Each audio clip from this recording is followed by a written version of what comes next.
Hello, hello, and hello again, everyone. Welcome in. I'm a songer. A songer. I'm a singer today, apparently.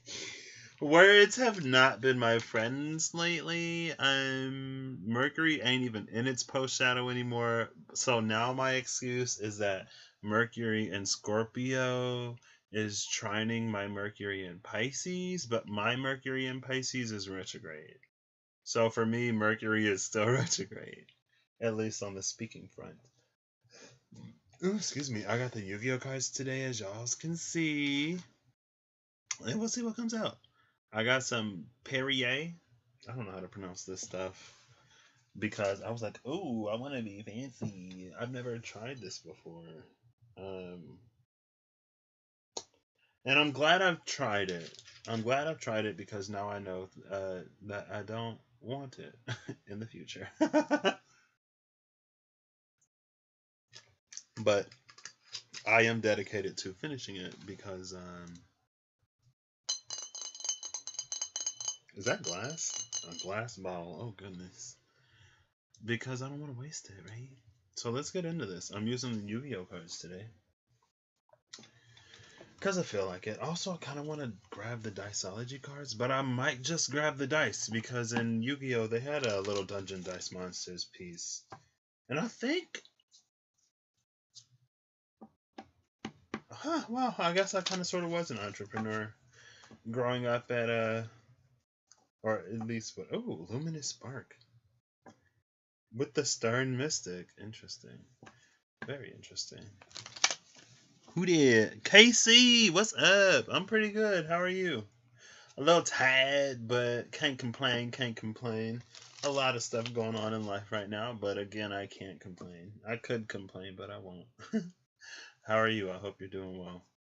Hope you're doing way-o. Let's see what comes out.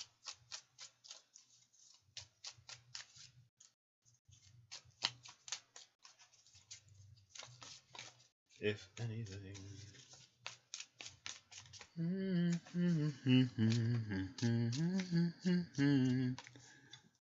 Good. What are we doing tonight?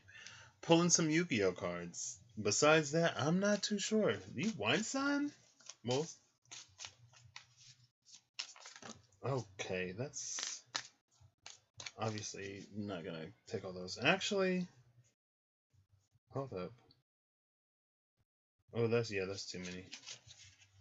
Even this is too many. I'm gonna grab these cards because I forgot to count them after I did that last mutable video. Actually, I might do another one of those after I finish this though. Oh, this is 5. We'll see. So, oh, they're always different. Dispel and Invigoration are the two cards that came out upright. Invigoration, what does this do? An Earth monster equipped with this card increases its attack by 400 points and decreases its defense by 200 points. So that's for an Earth monster. We have a monster. Is it Earth element? Nope, it's dark. And then we have Dispel, which destroys one magic card on the field. If this card's target is face down, flip it face up. If the card is a magic card, it is destroyed. If not, it is returned to its face down position. The flipped card is not activated. So a good card, if you want to see, even if you know it's not a magic card, you can just see what's up. You can just see what's up. Gonna hang out and watch. Well, it's fun to have you. Glad to have you here. We'll see. We'll see what happens. Invigoration is interesting. Luminous Spark came out at the cut, and Luminous Spark basically does the same thing for light aspected monsters. And I've seen Yami before, which does the same thing for dark aspected monsters. But Yami not only does it power up dark monsters, it also weakens light monsters. And these other ones don't do that. Oh, hey, these are all up right now. DNA Surgery, 7 completed, and Attack and Receive were the cards that were in reverse. 2 trap cards and one spell card. Okay, one of the water bottles just decided to fall over because why not? Ain't did it all day. Okay, so 7 completed is a machine type monster equipped with this card increases, either its attack or defense by 700 points.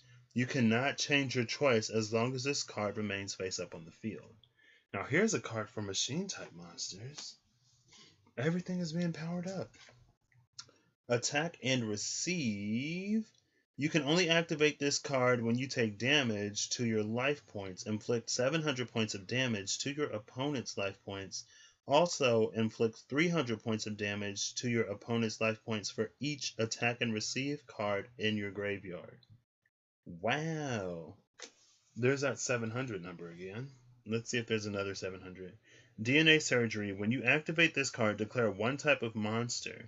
As long as this card remains face up on the field, all face up monsters become that type you declared. Ooh, DNA Surgery is interesting because that's basically why are these still here? DNA Surgery, it's basically what some I guess viruses, if we're being like completely upfront and honest, that's kind of what viruses do in a way. And other things. They go in, they excise, they insert, and then the host machinery repairs and then it replicates. And with those, it can basically enter any cell. But, viruses are more targeted. They're not quite so general. But it rewrites the cell's original programming to produce more of itself. And viruses in general are just like interesting because it's literally just like DNA or RNA in a protein coat with no like brain or nothing.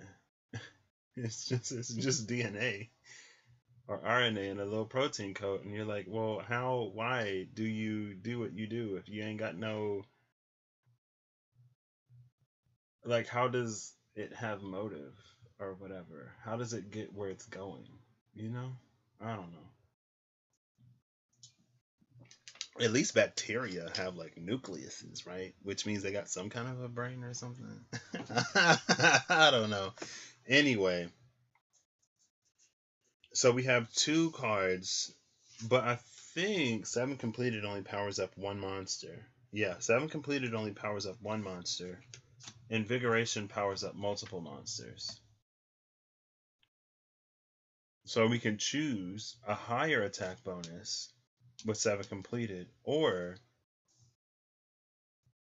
a wide, excuse me, I should stop drinking this, or a wider one with invigoration. And it's interesting because I've been talking about organic versus inorganic things, and we have earth type monsters and then machine type monsters. It's a single machine versus all earth type monsters. And then here's the dispel card that could get rid of one of these.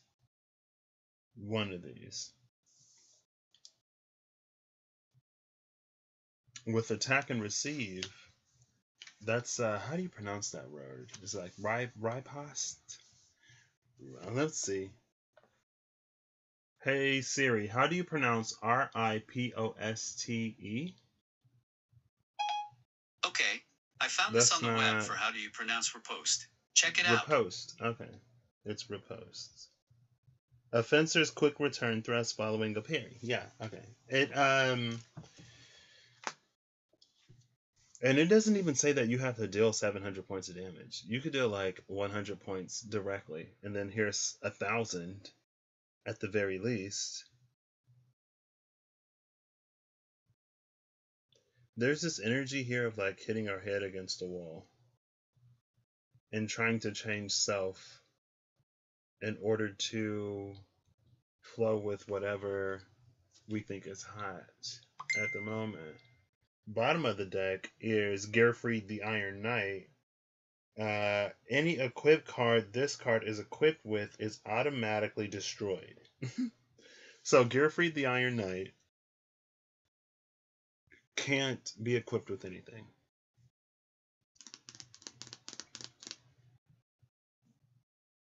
So even if, with Gearfried at the bottom of the deck, even if we use DNA surgery to change Gearfried to a machine type, it still wouldn't take this because 7 completed is equipped to the card and it stays with the card. But if we change Gearfried to the Earth element, and is Gearfried already Earth element? Yeah, Gearfried is already Earth element. So Invigoration would already work. And since Invigoration isn't equipped to the specific monster,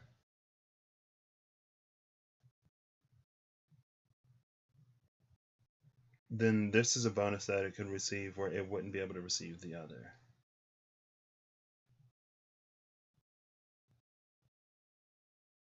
And so it is kind of sort of this energy of like individual pursuits versus collective pursuits.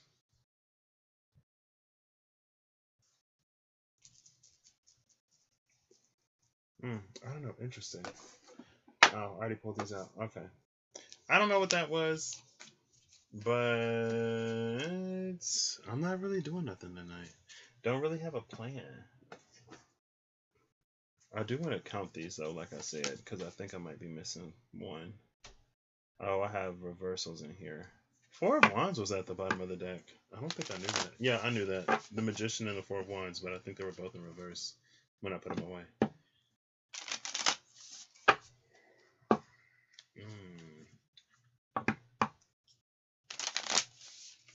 Something about DNA surgery is very interesting.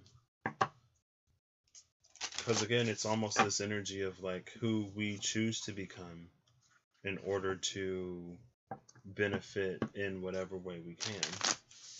And there's the organic earthen way that benefits everyone, all earth aspected things. And then there is the singular mechanical way, inorganic way, that benefits one or the select few. But it gets either an attack boost or a defense boost. And so what would be balanced, or what balance one could have, could potentially be upset by 7 completed, or you could use 7 completed to get more fair balance. But I mean, honestly, 7 completed would go for the attack points with machine type monsters. Okay, let's do 1 cut. What'd you say? You were thinking of making a deck. Ooh, a funny one. You don't know all the meanings, but wanted like the Hermit to be Kermit. I love it. I love it. The Kermit card. I don't know a single Virgo that wouldn't love that. I'm just I'm just playing. That's funny though. I think I was actually talking to one of my friends, not yesterday, a few days ago, and he asked me what my favorite deck was, and I was like, well, for for what? I got many favorites for different reasons, and he was like, he said he was gonna make a deck based off of me, and he was like, what did he say for the suits? He said he would have one that was like, let me find it, because it was so funny. I think I took a picture actually. And then like he was talking about it and I really wanted it and then I kind of got sad that it's not real. So after things sort of calmed down a little bit, I think I might actually make it. But I know he said like one suit would be like let me just find the picture. It's a screenshot, so that should be easier.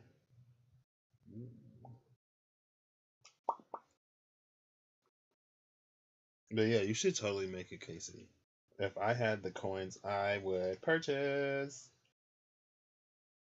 And I will soon. I'm excited. Lots and lots and lots of stuff is happening all at once in life right now. And it's cool. It's really cool.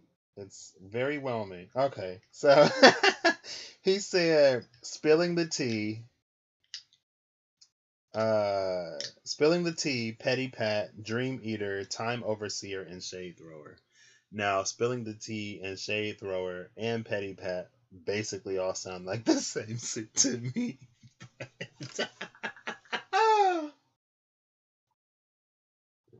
It was funny. It was funny. Let's go through the cards. Yes. Oh, okay. I'm really sad about the Mystic Mondays, and I'm wondering where those cards went. They still haven't turned up, and I know that deck I took outside, and I don't think I left any outside, and the grass has been mowed several times since then. So those cards may just be out in the world somewhere right now. 1, 2, 3, 4, 5, 6, 7. Okay, that card wanted to flip over. 1, 2, 3, 4, 5, 6, 7, 8. Ooh, 12 Pentacles. 9, 10. Oh, wait. 11, 12, 13, 14, 15, 16, 17, 18, 19, 20. I've been doing a lot and my brain is not okay. Okay, so bear with me, please. Bear with me, please. Be patient with me. I need it right now. 1, 2, 3, 4, 5, 6, 7, 8, 9, 10, 11, 12, 13, 14, 15, 16, 17, 18, 19, 40. I know I did that weird. Ooh. 1, 2, 3, 4, 5, 6, 7, 8, 9, 50. 1, 2, 3, 4, 5, 6, 7, 8, 9, 60. Ooh! Ace of Wands upright, 9 of Wands in reverse.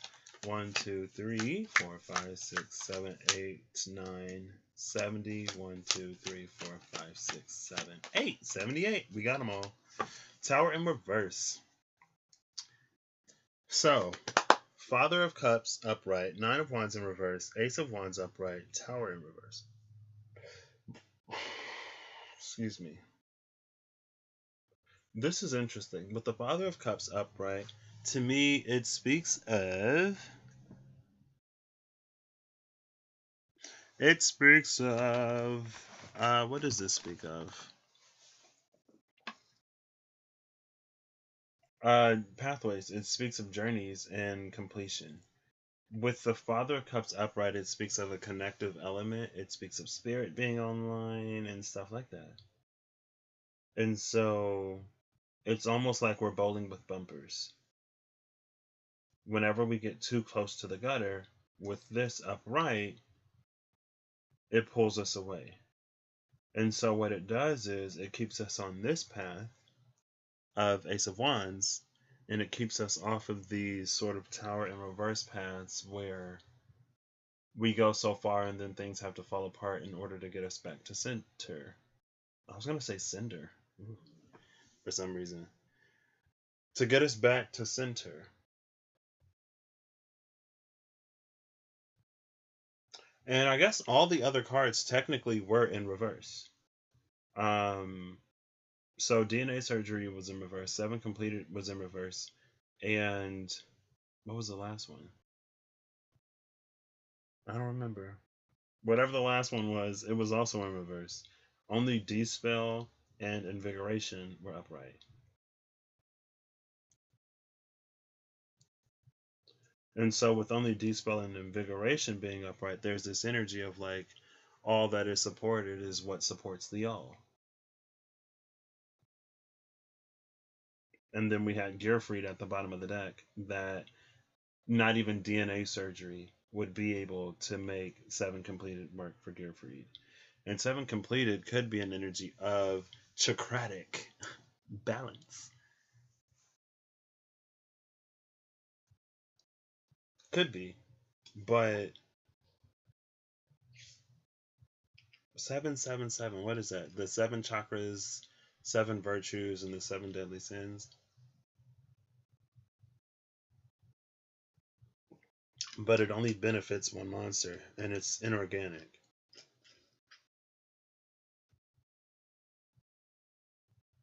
right? And then we have the struck tree, which talks about fertilizing, fertilizer, because the ashes of the tree will, serve as a nutrition for the next tree or the next few trees.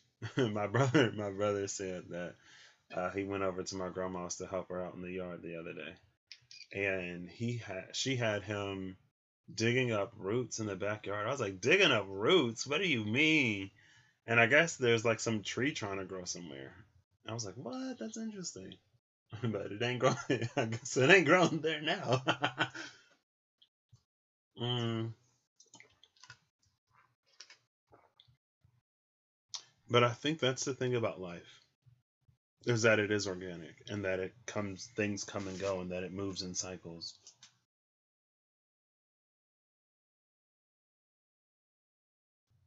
And the Father of Cups recognizes that. It's interesting. It's almost like because the Father of Cups recognizes that, he interacts with the world in a very different way. And I feel like the King of Pentacles has access to that understanding, but he does things to prevent decay.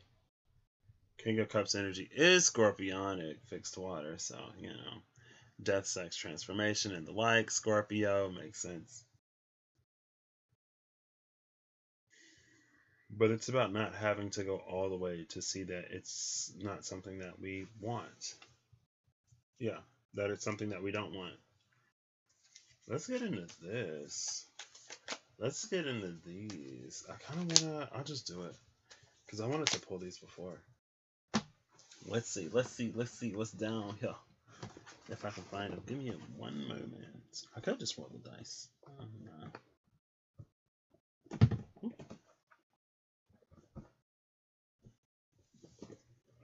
I wonder why the second deck got canceled.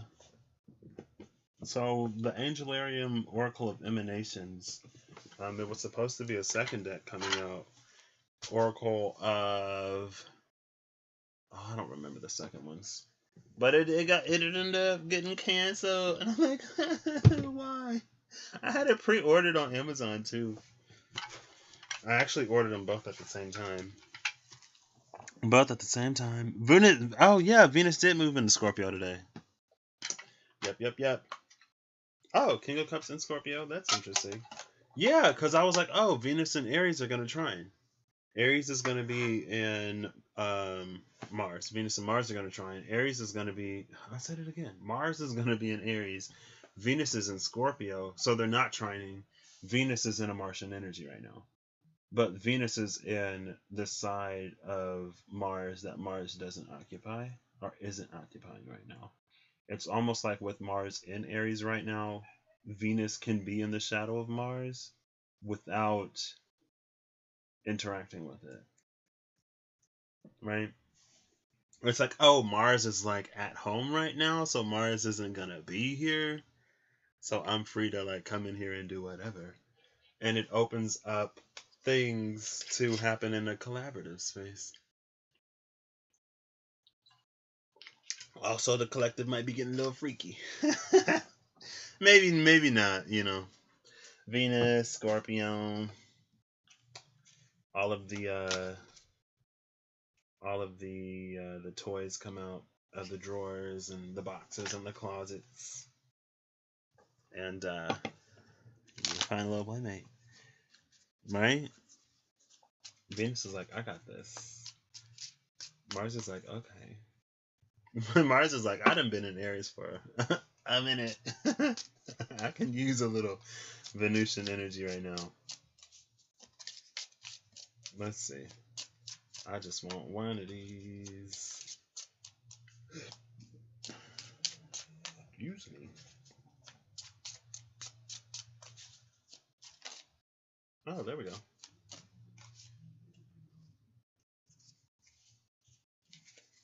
Cute. So, 4-9. It's the 9 of clubs. Stripped bare, a game of charades, and a day with no mirrors. 9 of clubs. Let me look up that in the Lenormand. I can't wait to like remake one of these and just put it all on the card. But also it was a lot of work. So. Like this, it did not. Like this was fairly minimalistic. To make these, it was fairly minimalistic, and it was still a lot of work. Oh, at first I wanted to like do little illustrations and everything. I'm like, girl, I can barely take the pictures to do this. But I enjoyed it. I love these cards. So let's see. So the 9 of clubs is the fox. Selfishness, self-care, trickery, suspicion, cunning, caution, negative, difficult timing. But the fox is all about transformative energy. To me, it's very adventure card. It's very shapeshiftery, but not necessarily in a bad way. The fox turned into mice to lure the snakes out of the grass. I actually saw, I think Fox Energy came out recently, somewhere. Oh, when I did, what was that? Was it the accessories? It might have been when I did the accessories. Oh, that's why I put on this one. I was like, oh, I'm wearing 2 of them right now. I was only wearing 1. What's the third one? What was the third one? The bracelet, the crawling stars earring, and the ring. Where's my ring? I haven't seen that in a minute.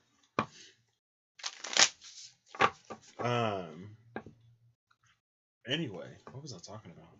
The fox. There was a card from the animal spirits that came out, and like they came out right on top of each other, and I didn't even notice that the fox came out until after I was like done with that pile. It was the first one too, and when I started the second one, I was like, I could mention that, but I don't.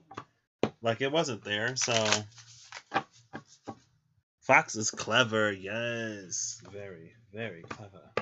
Clever fox. Foxy. Who was that? Oh, that was Marcy. I think she was like, call me Foxy or something like that. Alright, let's see.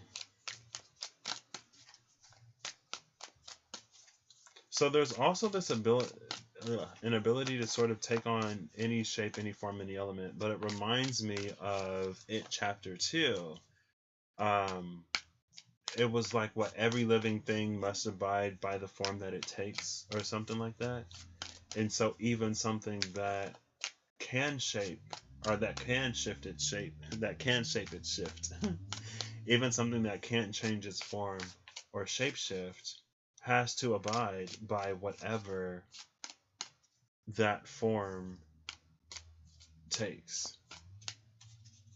So, people say all the time that we are these immortal spiritual beings, multidimensional beings having temporary human experiences, but we're still human. When we're in this form and in this shape, we have vulnerabilities that we may not necessarily have. And I think that could also be a good thing, to realize that we're not truly as sort of weak or vulnerable or limited as we kind of sort of feel a lot of times being human. Like one of my least favorite things about being human is that like when I know better but I still don't do better. Or like how knowing that there is a problem isn't enough to like fix the problem. I'm like, that's annoying. Like if I know that it's a problem, like brain, then like we should just be able to like stop doing this or whatever. I don't know. But it don't work like that. And so, the game of charades with the fox energy. That's interesting. But we have stripped bare and we have a day with no mirrors. Those energies together, it's these things that, okay, I'll take it. We wouldn't even know. We would feel breezes in places that we don't usually feel a breeze. But without a mirror or without anyone to tell us, we wouldn't really know that we were naked. So, how many frogs on the log? 15 frogs. Oh, they're all on the log. Yeah. Because nobody decided to jump. I remember that. I just finished this. Is it Perrier? I know it's French. I don't know. It was not great. I'd rather just have water, but next time I know. Let's see. King of Ooh. Oh my gosh. We saw these two last time. The King of Swords has gone upright. So Virgo's done Virgo's done something. Judgment is still in reverse. So Pisces Pisces has not. Let me stop. And then also the Star and the Five of Pentacles. This is interesting because the Star came out for Virgo. Because I remember their archetype was the Starborn, and then they got the Star too. I was like, oh my gosh, Virgo! Like, what's going on?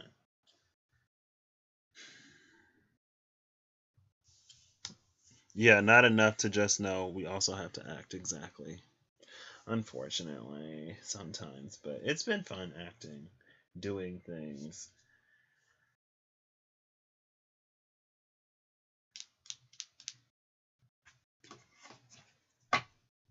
Ooh, Five of Cups in reverse, like that.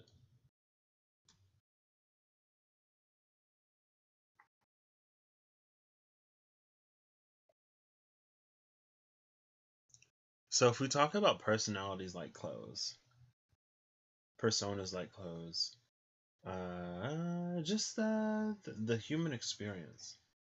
If we talk about the human experience as if it's something that we put on, then there are ways that we are outside of the experience. And it is the goal of some journeys to, excuse me, it's the goal of some journeys to remember and to embody more of who we are outside of the temporary experience.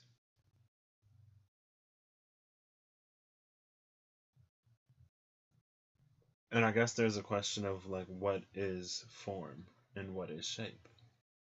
Because two things can have similar forms but be completely different things. It reminds me of I was watching somebody and they were like, would you even survive in the wild? Like, would you really know the difference between this one mushroom and this other mushroom that looks like a mushroom that you can eat, but it is very much so not a mushroom that you could eat? And I feel like right now we have a lot of information at our fingertips. And so it puts us in a position to think that we know more than what we actually do.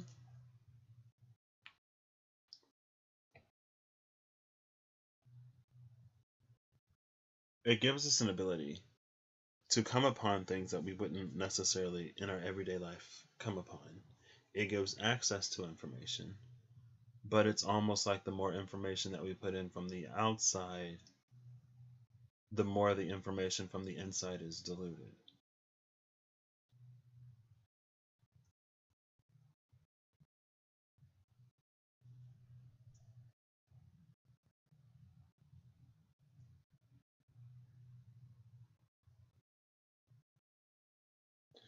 And there's this element of preconceived notions of what you don't know nothing. I wouldn't be the type of person to say like I don't know nothing, but like I know some things. I know what I believe. There are things that I believe, and then there are things that I know.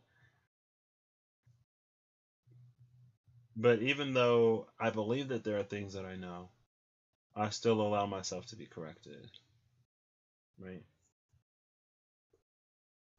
But there's this it's an energy of like preconceived notions of what enlightenment or whatever is.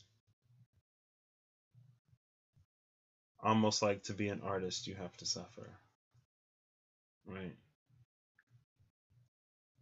Not necessarily, but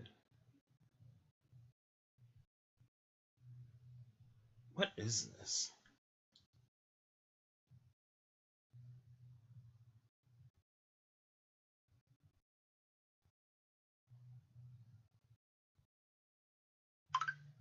Who is that? Is that my buddy? Oh snap, that's my buddy. Yeah. He's the first person I ever read for. My ex roomie. He sent me a picture with a wall full of water. I'm like, man, y'all got to know water over there. What does enlightenment mean to me? Enlightenment, I don't know. That's a question that's a very good question. I've never really thought about it too much. But I guess in generic or in general terms, enlightenment to me is when the light on the inside comes on. And that's enlightenment. Whenever that light on the inside comes on. Right. Enlightenment is the process of when we take the lantern from the Hierophant down inside, and then when we exchange it for our own. At that moment that we hand over what the Hierophant gave us and we come into what is ours, that is innate within us, that's where enlightenment lies.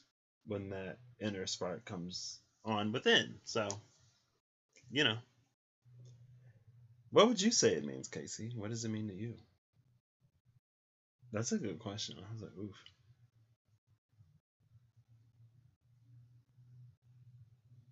But it's like, it's very commercial right now. For not bad reasons, right? Because, people got to eat and pay bills and stuff, which is fine.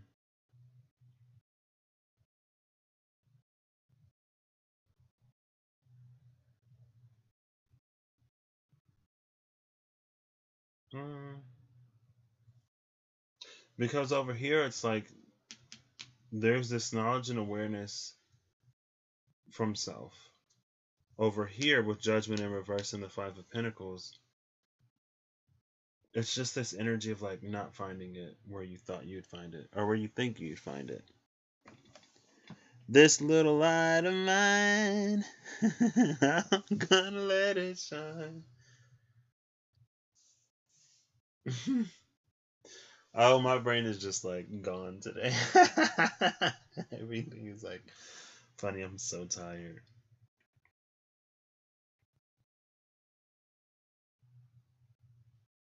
But yeah, it's like there's this energy of like trading what's on the inside for what's on the outside. And again, it's like it's a good place to start, but eventually, let's see what the Hermit is up to. It's a good place to start, but eventually we should be able to find something that's a little bit more uniquely us, because here we go.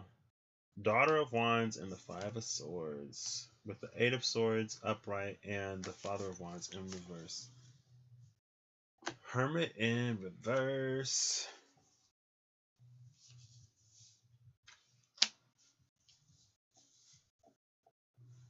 Let's see. Enlightenment, you think, is the light going on inside, without knowing and not allowing misinformation and knowing truth. Well, then, if we ask the question of enlightenment, then we have to ask questions of truth. Because we have relative truths and then we have absolute truths, but even some of the truths that we view as absolutes can be relative.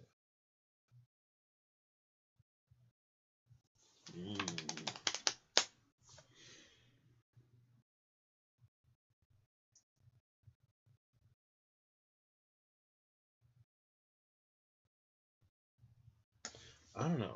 I feel like that's a whole mental conversation that words are just not getting to. But the thing about being stripped bare and not having any mirrors is that that's when like you're alone with the self in a vulnerable space.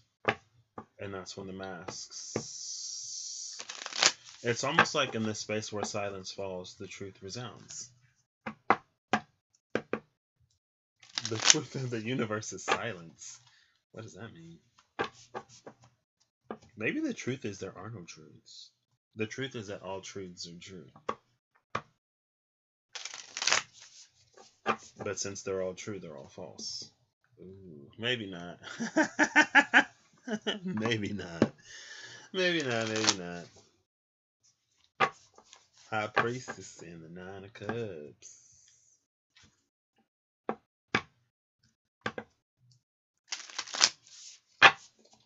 Okay.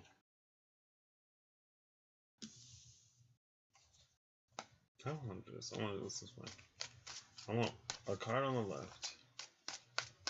I'll get a new one. We'll get a new one. Why not? What am I doing? I don't know. I'm just here with you, Casey.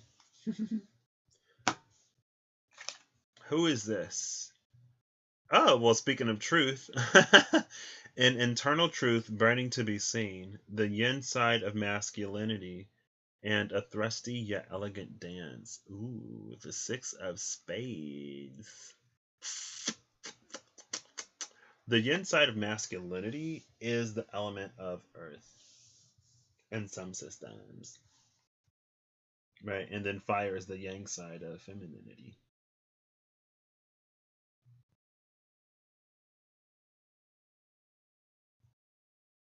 A thrusty yet elegant dance. That sounds like Venus and Scorpio, Mars and Aries to me.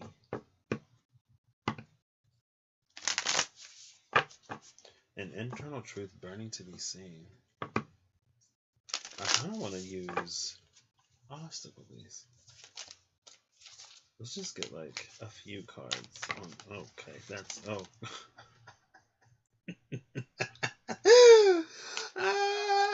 I'll take it. This is how much of the deck I have left. Bottom of the deck is the Mother of Pentacles. Goodness. Where do we even begin? Where do we even begin? This is so many cards. We'll read them in pairs. Here's our first pair. So the first pair is the Ace of Pentacles and the Strength card.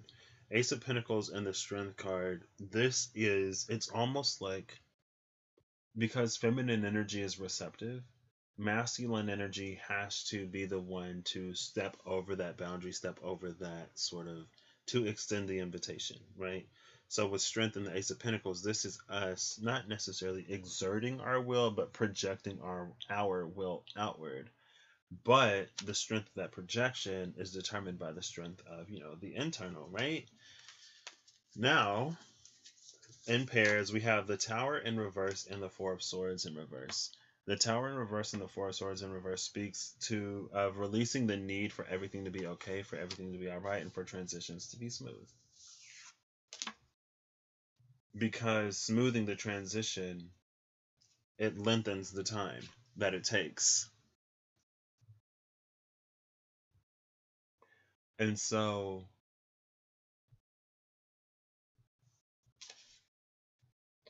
honestly, it's an energy of like being strong enough to withstand things so that we don't run from things. It's almost like there's this thing that comes to us in the eye of a storm, but we have to withstand the storm before we meet the eye. Then we have the Empress in reverse with Justice in reverse. So Venusian energy, Libran energy. Only thing not here is Taurus, which is that Hierophant. I feel like this speaks of the lack of love in a lot of places, or the limitations on love. But the limitations on love in a way that keeps us from receiving anything greater or grander. It's interesting. It's only the hate you give is the love that you receive. In some ways. And I feel like it's in reverse because there's this, what it's been societally sort of like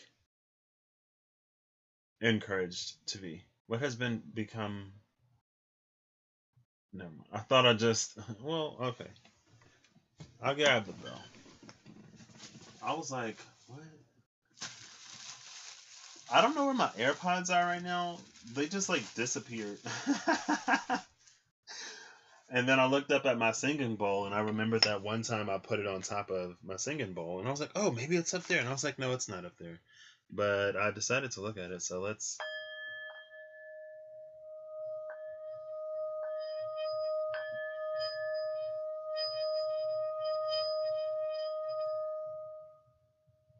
Real quick. I don't know why. Just felt like doing it, I guess.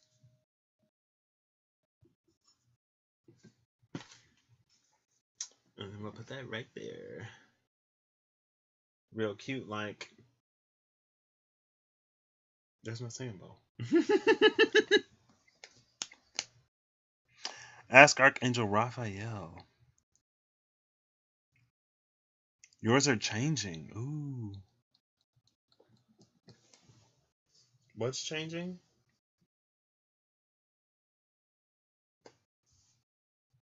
Okay. So masculine energy needs to reach out to feminine energy. But this is internal. Internal masculine energy needs to reach out for universal feminine energy to meet us at. And that's why this element of love is important. Because feminine energy universal feminine energy doesn't necessarily pick up on just like anything. It can be choosy, it can be picky. It's very like, the bird with the bluest feet, the peacock with the most eyes, the fish with the most rocks is the one that it goes for. Next, we're coming out with the sun and the mother of wands, both upright. Nope, the sun in reverse with the mother of wands upright. This speaks to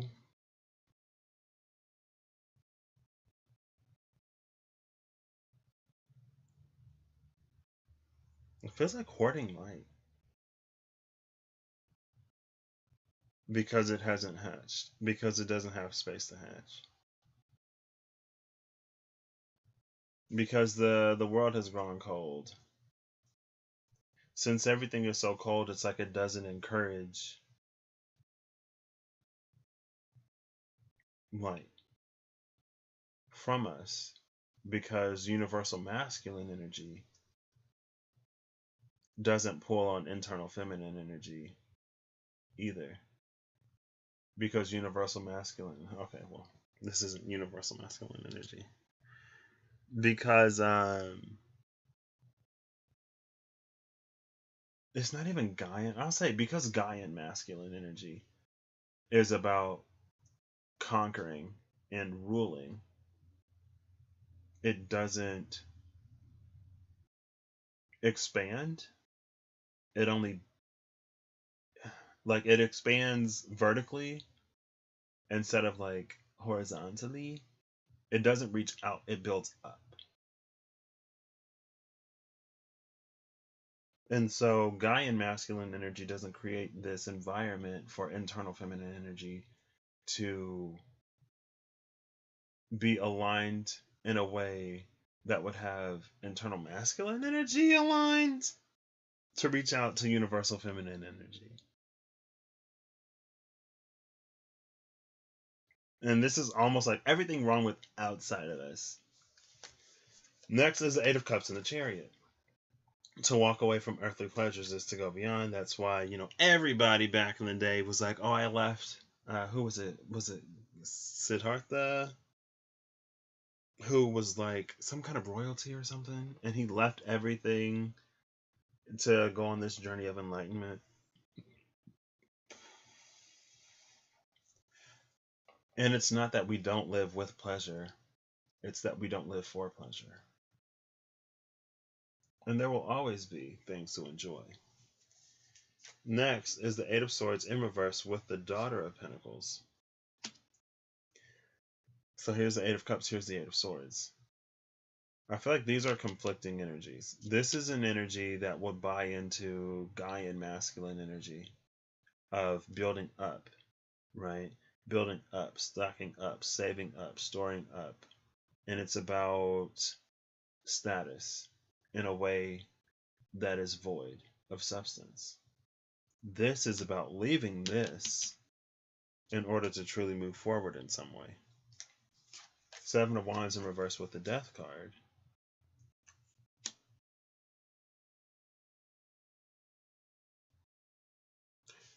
Reality is a consensus, right? When enough people believe that something isn't realistic, it becomes not realistic. King of Pentacles, Ten of Pennies, and the Magician. Oh, snap. You're in a holistic B&B studio in the middle of Indiana. And it's weird because you don't want to be a bad guy. Hold up, wait, what?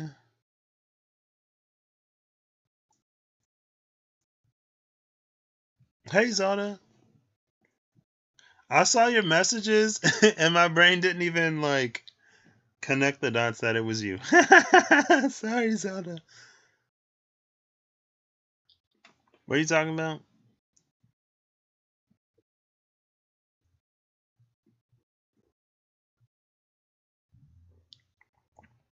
Holistic B&B. See you in the middle of Indiana.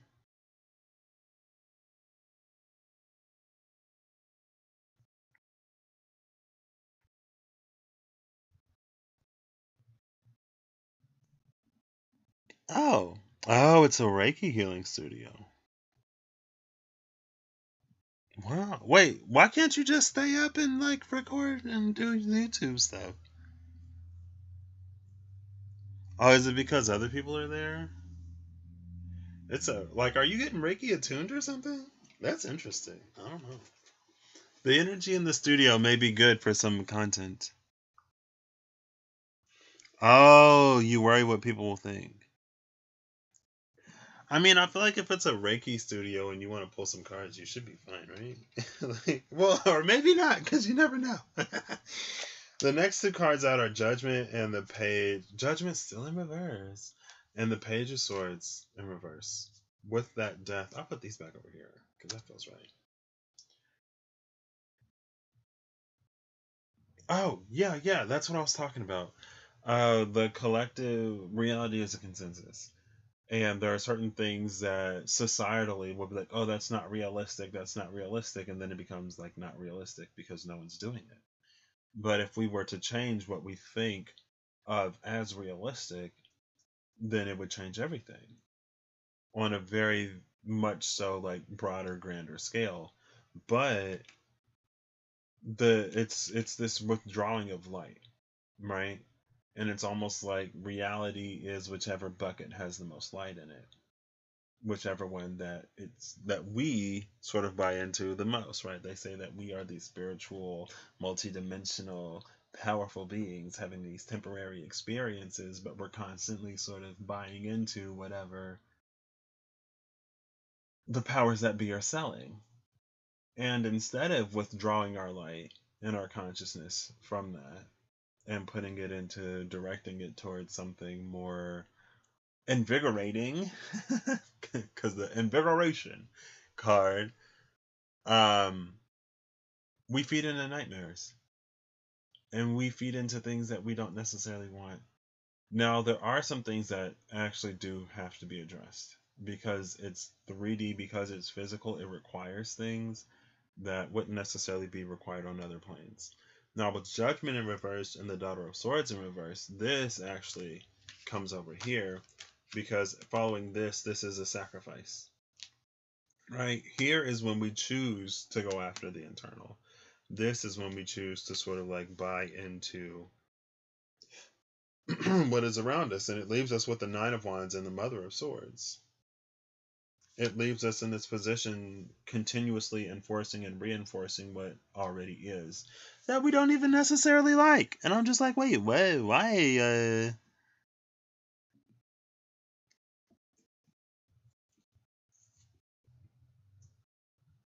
Oh, hold up, wait. Wait, you're by yourself, but it's attached to the house.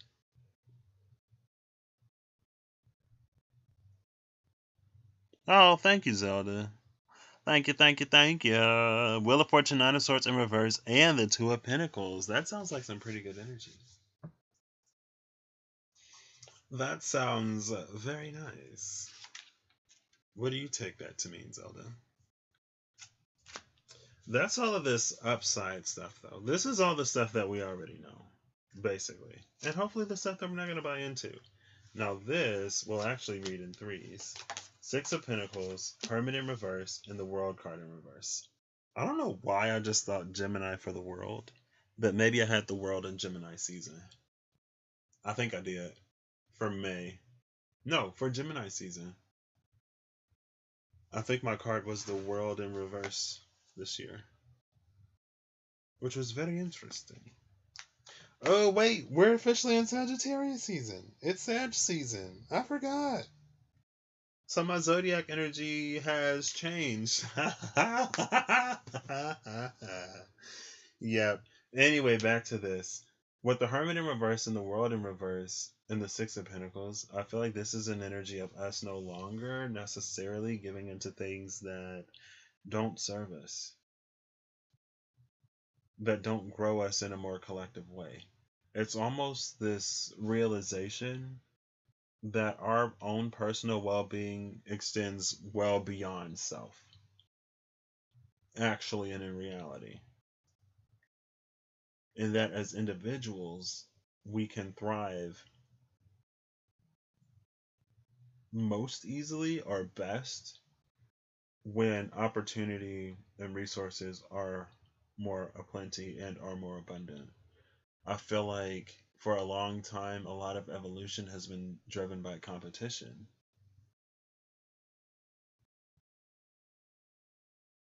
But it's interesting because we say that, like, Darwinian evolution, survival of the fittest. But in reality, it's kind of sort of the opposite. Because evolution growth started with community. It started when single celled organisms came together and then differentiated and then eventually became multicellular organisms. And even multicellular organisms, excuse me, even multicellular organisms have symbiotic relationships with other organisms, just like people and the bacteria in our guts. The healthy bacteria that live within us that are not a part of our sort of DNA that we just sort of pick up, right? And it's because we have them that we're actually able to thrive. So cooperation actually does a little bit, or a lot of it actually, more for us than competition. But it's like you can't sell stuff in a cooperative way, really. Because it's like, oh, well, if I don't have it, then someone who does have it will help me out. So I don't got to worry about having this and having that. That's what this feels like, though. It feels like us moving forward in a more cooperative direction and closing sort of cycles of the self. It's almost like trading self enlightenment for more group enlightenment, but it only comes in the space of recognizing others. Like, we can't ignore someone else and claim any real sort of collective anything.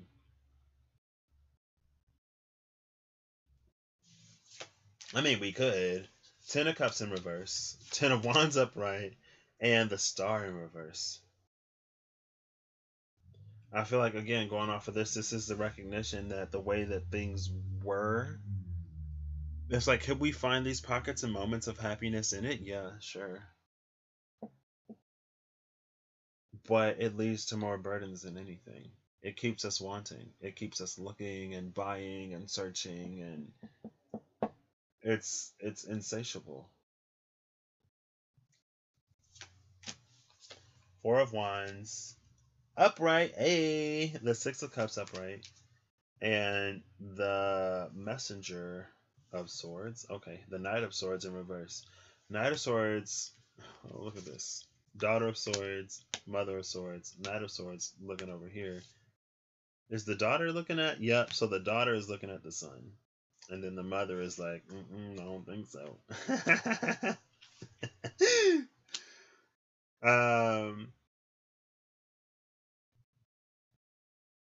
But this is like, it's this energy of a return to simpler times.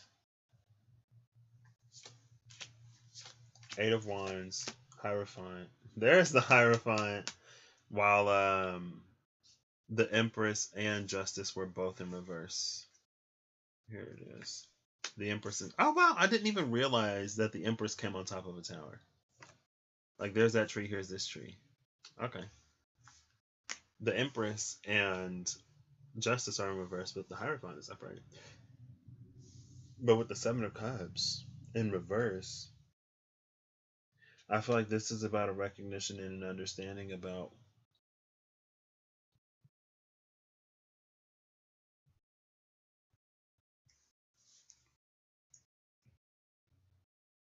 it's a recognition and an understanding of the truth of everything. Good luck is coming. Decisions need to be made, but not right away. Your anxiety is over there. Hold on, wait.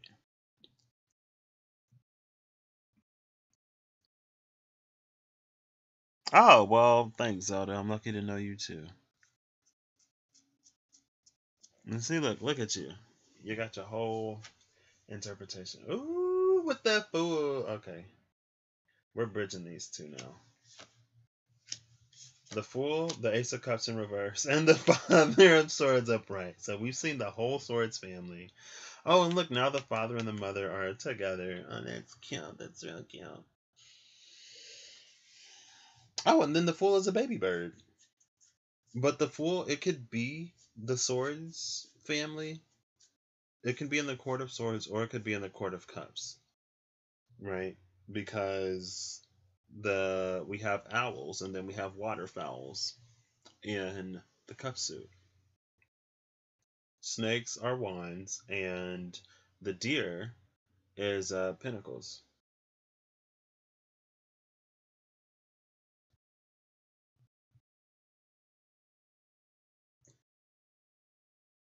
It's like when all else fails, we do what we have to.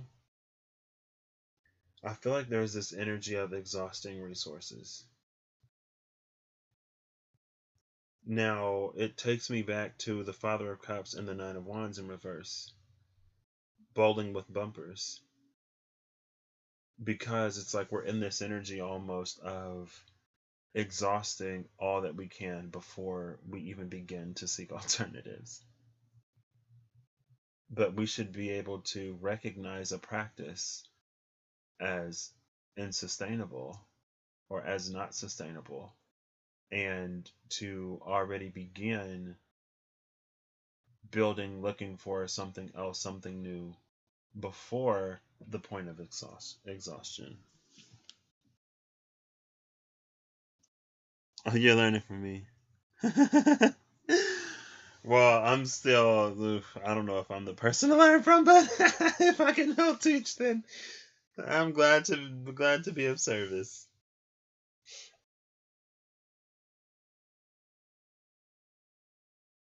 The Fool, the Ace of Cups in reverse, and the Father of Swords upright. Again, I feel like the Ace of Cups in reverse is the spilling of the Grail. Like, everything that was within is now not only available, but it's already pouring out. But what is pouring out is not what we've had in the past, and that's why we have like the Hierophant facing this way and then the Fool facing the other way. The Hierophant holds the key and the Fool holds this branch. No, inside the Fool's knapsack is every single tool that the Fool needs, and lo and behold, the Magician is the very first energy that the Fool encounters. So at the beginning is us learning to utilize our tools. So technically, our journey through the major arcana doesn't start until we, well, maybe not. But it's this energy of like us needing to take stock of everything that we have inside at the beginning. But it's almost like we don't even necessarily find it until after the tower when we realize what we still have. And then we use that to begin moving forward into the territory of the star, the moon, the sun, and then judgment, and we end with the world. Now, when we end with the world, that's when Glinda the Good Witch comes and she says, Dorothy, literally from the moment you stepped foot in Oz, you had the ability to go home. The magician is the very first energy that we encounter. But it's almost this, it's a lack of an ability to see or to learn or to listen or to understand, that it's like after the magician we go to the high priestess and we're like, whoa, like how do you know all that? Like, oh my gosh, you're amazing. And the high priestess is like, thanks, like so are you. You'll figure that out later. But it's almost like if people were telling Dorothy, because like after Dorothy goes home, she wakes up, right? And they're like, Dorothy, Dorothy, wake up.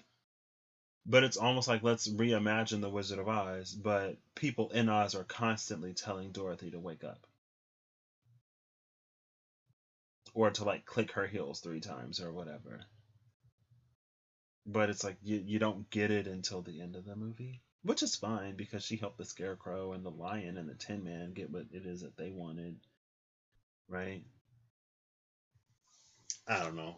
Let's see what we end with. Oh, the 9 of Cups. Okay, upright. Okay. Speaking of stars. The High Priestess in reverse, speaking of the High Priestess, and the Daughter of Wands in reverse. That's interesting because the Daughter of Wands is the only court card that we've seen that does not. No, we saw the Mother of Wands in here somewhere. Yep, there she is. The Mother of Wands came out with the Sun in reverse. So we get the Mother and the Daughter of Wands, and then the entire Court of Swords.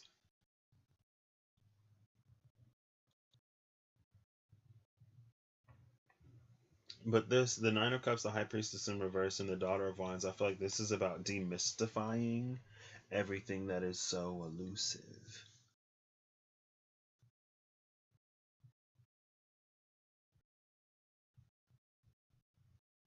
Because actions speak louder than words. We exist in a physical, tangible reality. So we have to navigate it in physical and tangible ways. To do anything on the mental and on the spiritual is to introduce delay. To do anything purely on the mental and the physical is to introduce delay. Because again, we exist on a physical level. If we were spiritual immortal beings having a spiritual immortal experience, then yeah, you could spirit all day long. If we were mental beings having a mental experience, then yeah, you could think yourself into and out of anything. But we're on the physical plane and it requires things. Now, the spiritual and the mental activity will also like help, of course, but if it's not backed by anything physical, then it's empty. It has no substance. And anything without substance on this plane occupies no space. And so it's this question of like, how are we bringing substance to ourselves and to our lives and to the world around us? Right? DNA surgery is not going to work right now. Right? This ain't like oh, I'm doing this and I'm doing that and things are just going to happen. Like, no. 7 completed is in reverse right now. Maybe it's time to go beyond the basic 7, potentially. But it's like this energy of dependence. And there are so many supplementary things that are amazing, but a supplement is not a substitute. And with this energy right here, substitutes don't work anymore. I mean, they never really worked, but for the space that we're coming into, I feel like that's why the solar plexus chakra comes out in the energy oracle cards. When it does, I just saw the solar portal in the magical dimensions the other day. I thought it was the crown, but it was a solar portal. But that's how we're connected, right? I don't know. So we're gonna get final messages, and then we're gonna wrap this up. I don't know what this was. This is just random Yu-Gi-Oh! Diceology Live. Where's my little fan?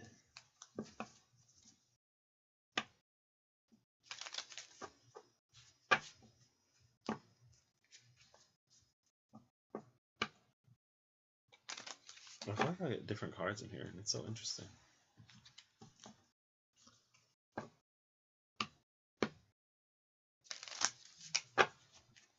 We can do better. We can be heroes. We could be lovers. We could be lovers, but we could also be heroes. Ooh, Monster Reborn. Bottom of the deck is now upright. 7 completed.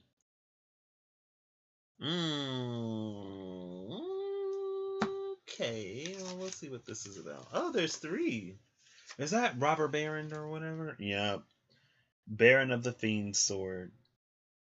Lophostor, Fiend Monster, 1550 attack, 800 defense. On the other side, we have Snipe Hunter, which is 1500 attack, 600 defense. So Baron of the Fiend Sword has 50 more attack points than Snipe Hunter does. But Snipe Hunter has an effect.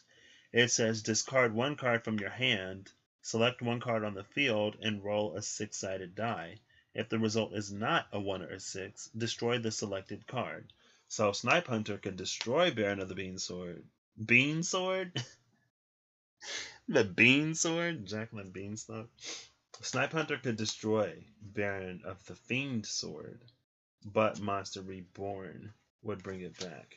And since I have some dice, y'all know I gotta roll a 6-sided die just to see if Snipe Hunter's gonna take out Baron of the Fiend Sword. Oh, that one's at the bottom of the bag, so we're not using that one. Here's one right here. I still haven't rolled a 1 or a 6. So I'm going to roll one of these, a 1 or a 6. I still haven't rolled a 1 or a 20. So I'm going to roll the D22.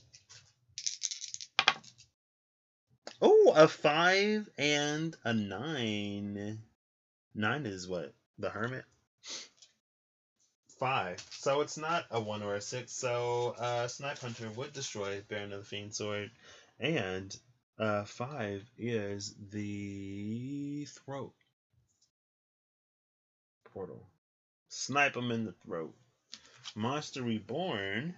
It says select 1 monster card from either your opponent's or your graveyard and place it on the field under your control, in attack or defense position, face up. This is considered a special summon. So, I love this.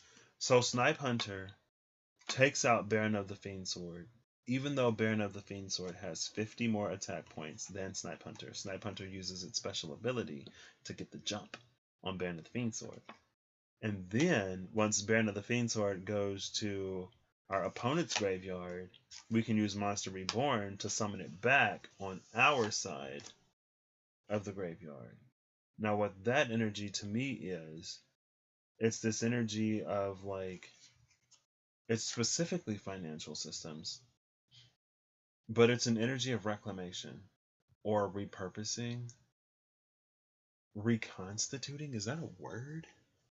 Is that a word? I feel like it is. Hey Siri, define reconstitute.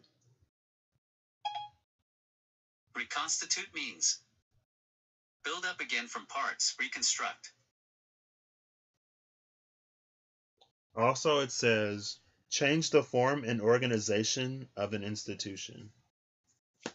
So, yeah, I feel like that's what we're doing. But again, every time this comes up, I ask the question to anyone who would resonate with an indigo energy. It's like if rebelling, is so core to who you are, then it's like, what do you do after you win? What do you do after things have shifted? What do you do after things have changed? Do you continue rebelling? Do you now rebel in a way to change it back the way it was before? I feel like we have to allow our relationship with certain things to change. And we have to allow certain things to grow and evolve.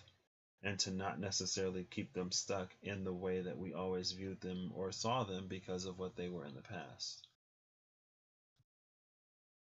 It's about reconstituting, reconstitution. It's about getting this barren energy to serve a different purpose. And again, it's like a machine in some ways. It does what we program it to do. So it's time to reprogram. And things are being reprogrammed. But if we continue to treat them as if they haven't been or as if they weren't, what's that one song? It's like, I might as well have lied on you as much as you accuse me of lying. I might as well have cheated on you as much as you accuse me of cheating. It's like the rabbit card entry in the Wild Unknown Animal Spirits. There's lots of rabbit energy sort of going around that, like, this organization is doing this and this other thing is doing that, and then it becomes this space of a negative self-fulfilling prophecy. But not only is it a negative self-fulfilling prophecy, it bars those things from becoming any better or from evolving into things that actually serve in the way that they say that they're intended to. Because we need some kind of organization and structure if we're to do anything on a mass scale.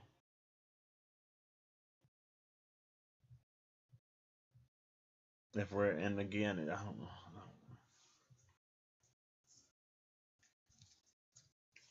There are some things I'm just like, you can have it. You can have it. You want your apocalypse, you want your whatever, you can have it. I'll be manifesting a world where things don't fall apart, but we still get where we're trying to go. Now, some things are going to fall apart. It's inevitable. It's 3D. Things shift. But again, if we're bowling with bumpers, then the tower doesn't have to fall all the way down before we realize, hey, there's a problem here. Maybe we should fix it. We don't have to deplete resources to below zero before we even start looking at something else. Let's allow some things to shift, shall we? Or not. It's your life. I know something in here. Here it is. I was about to say, ooh, the King of Hearts, a decision that once made cannot be rescinded, a wise king who settles an impossible dispute, and operating in divine order. We never stray too far from it. Who the wait? Oh wait, was I not friends with her? Oh, maybe I was. That's my aunt. I'm looking up the King of Hearts. I should know what the King of Hearts is. Excuse me, but I don't remember. I know the Ace of Hearts is the man. King of Hearts is the house. So this is the house. So a decision that once made cannot be rescinded. Our will and our choice is honored. And what's kind of sort of messed up about it, and it's not really messed up, but we always have the power to make a decision, right? if we're upset, if we're mad, if we're angry, if we feel like we've been wronged, if we don't know any better, if we weren't taught any better, but internally we know better because, we've all got a Jiminy Cricket. It's almost like, how they say ignorance of the law is no excuse. Your choice is honored. Your past is no excuse. Your choice is honored. What someone else did is no excuse. Your choice is honored. What you don't have is no excuse. Your choice is honored. You were lied to, you were misled. It's no excuse. Your choice is honored. And I feel like that's the power of our decisions as these sovereign beings that we claim to be. It's all honored. Now, an open heart will get you to see a lot of things that maybe you wouldn't necessarily see otherwise. But I think that's that decision that once made cannot be rescinded. It's because your choices are honored, and there are repercussions and consequences to your choices and your actions and your decisions.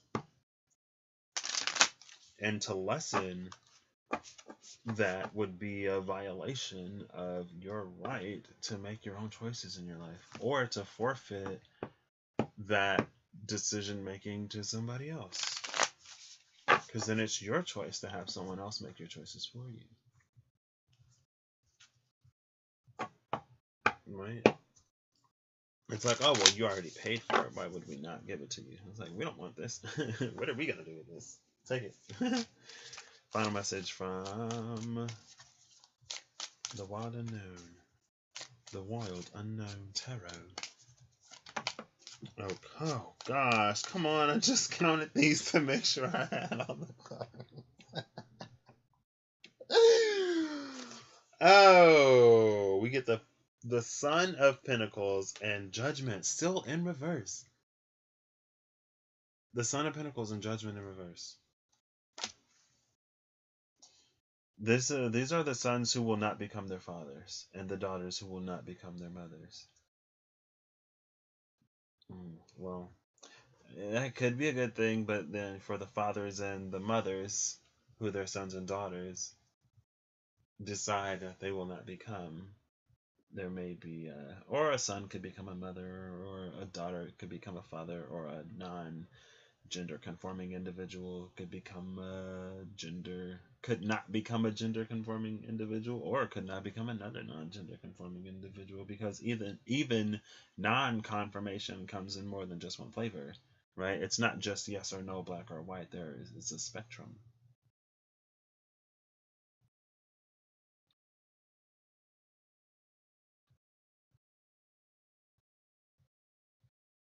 This is interesting that they're both in reverse, though, because the Son of Pentacles, it's like dark on the bottom, light up top. Judgment in reverse, it's light on the bottom and dark up top. So there is this sort of mismatched, misaligned energy. Because even if one was, even if it was like this, or if it was like this, the shape still wouldn't conform. There's an energy of inversion. Something that hasn't been missing, but that's been enfolded for a very long time. Hidden within self. And this is a Virgo energy, mutable earth. This is a fire, Plutonian energy. Mutable earth. So I guess I never thought about it, but I guess being the element or the zodiac sign is associated with purification, I should have. Virgo rules forest fires. Because it's mutable earth. Forest fires, catastrophe. Virgo rules catastrophe. Because catastrophe is the way that Gaia cleanses herself. Catastrophe is the way that Gaia engages Virgo energy. It's not Scorpio.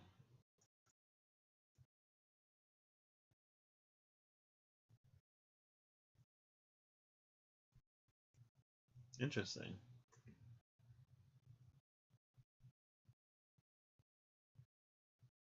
But that's also the thing about the cooperative symbiotic relationship of humans and their native flora, the bacteria that naturally live within us and on us.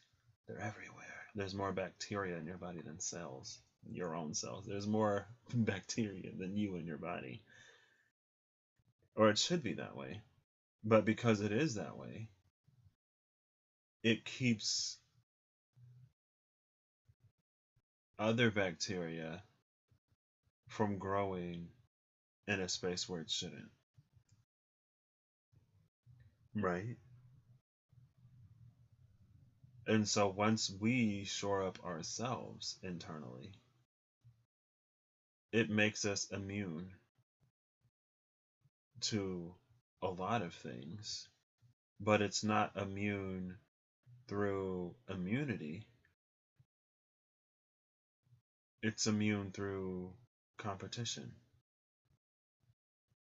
Basically, when the cooperative bond between you and that which lives within you is stronger than the competitive bond between that which would seek to invade or infest or grow in a space. When the cooperative bond is stronger than that competitive one, you're fine. And again, it's not necessarily immunity because you're immune. It's immunity through the sheer number of things that are already there. So if we allow ourselves to be vacant and empty, we can be molded, shaped, and formed in any way. And to form, well, I guess it could be deforming internally. To form a dependency on anything external to self, any practice or person, is to leave oneself open and vulnerable. Right? That's when we trade the hermit's lantern for our own.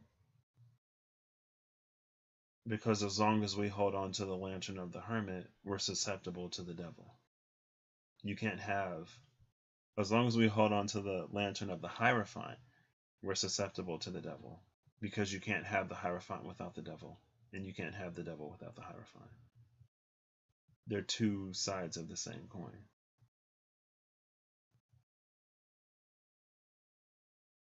But it's when we take up our own lantern that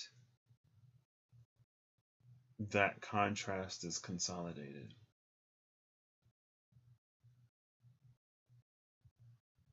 So there is an energy of inversion, but it's not to be messed with. It's to be left as designed, as intended. Bottom of the deck is the Ace of Swords in reverse.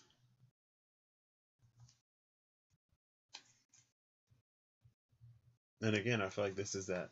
It goes back to that energy of immunity, but it's the space of things that you don't even have to cut out because they don't take root in the first place. Right? I don't know. Interesting. I guess I'll roll this one last time. Wait, where's the D20? 36. Here it is. I'll roll the D20 too because I rolled these. I want to roll them in the bowl.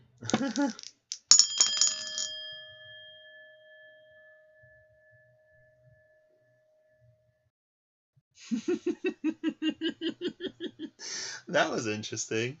I see the number 13. It's still reverberating, by the way. Now it's gone. Oh, wait, it's outside the bowl. 3 is outside the bowl. 13 is inside the bowl. Oh, now it's a 5. So that is solar plexus and death energy. And the way we walk should change. The way we talk should change. Right? It should elevate, it should transform in some ways. Maybe not necessarily, but excuse me, I feel like it's more related to the way that we carry ourselves. And the way that we carry ourselves is the gateway to what is able to... It's almost like it's all living things must abide by the shape and the form that they take. But it's almost like before we can change shape or form, there are other things that need to take place. And those things happen on the mental and on the spiritual before they happen in the physical. But it's up to us to embody them in the physical, to establish that sort of gateway as something possible. I don't know how to explain it. And then, like, it was gone. But it's like pretending like you're a dog before you can shapeshift into a dog. Not exactly, but it's like that. It's holding a frequency before it comes in. It's frequency matching. There's this concept. Who was I listening to? A long time ago. Cryon, maybe. Pretty sure it was Cryon and not Bashar. Very sure it's Cryon, actually. And it reminds me of the tuning forks in Fringe when they were going from one dimension to another. They use these tuning forks and they use frequencies to establish these gateways. And if you can match the frequency, and then if you can create a space that also matches that frequency, you can cross into that domain. And it also reminded me of something else, but I lost it. But it's almost that energy. But it's like we have to embody that in a very solar plexus type way in order to make it be. Right? I don't know. Let's end with one of these and then I'll wrap this up. Hold up, wait. I want to get this nestled in the palm of my hand where it feels just right. Oh, there it is.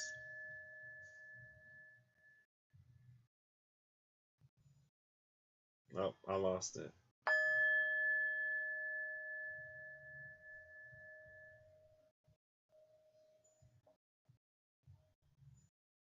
Oh, come on.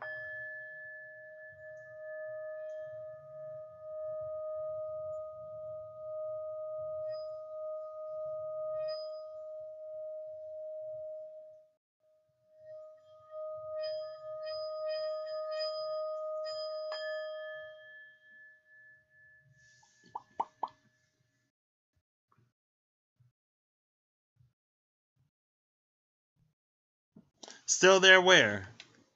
I'm here now, but I'm about to leave. Oh, that was 3 minutes ago. I was here, Zelda, but I am leaving now. Thank you, Zelda and Casey, for stopping in. It was fun. I hope that you found some resonance in this. I don't know what I was doing. If you did, that's amazing, because, yeah, we have no plans here 9 times out of 10. No, because if I do it, I'll have to honor it. I am curious. Oh, I already put them all away. I hope that if I do, when I do the next modality or element reading, that it doesn't come out mutable. But I already said that I'll leave it up to fate. So if fate would have me read nothing but mutable signs, then hey, I'm a mutable sign channel. Geminis, Virgos, Sagittarius, and Pisceans only. Aries, Taurus, Cancer, Leo, Scorpio, Libra, Capricorn, and Aquarius. I'm gonna say, move on. Find another channel. We'll see. I don't know what I'm doing. I do believe, though, that we're coming into a space where we can create things that we don't have to distrust. That we can create things that won't take advantage of us. And that if we're more consciously involved, oh goodness, if we're more consciously involved with the reality around us, then it becomes something that is truly magnificent and wonderful in more aspects and outside of our bubbles.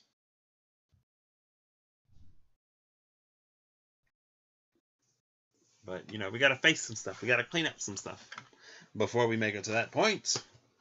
All right. I will catch you. Hold on, wait. What'd you say? You left and came back. See reading.